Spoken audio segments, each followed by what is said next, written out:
I want to try say something here without it sounding like a manifesto, because it really isn't. But I keep thinking about two ways of moving through this crazy world. One of them is built around conquest, winning, dominating, being louder, faster, more aggressive than whatever's in your way. The vocabulary of war applied to everything. Goals, competitors, time, your own limitations. You destroy them, you dominate. You emerge victorious. The other one is quieter and harder to name. Patience, repair, listening. Paying attention to what's actually there rather than what needs to be beaten. Competence that doesn't need to announce itself. And I noticed something else.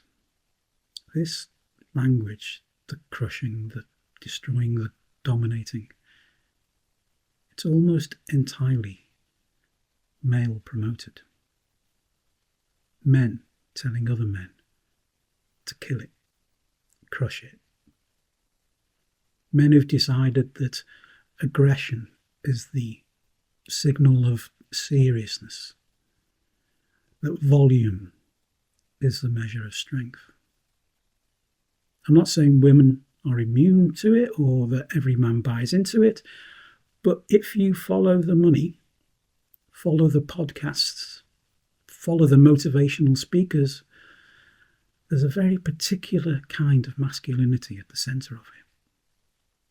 One that decided softness is weakness and calm is failure.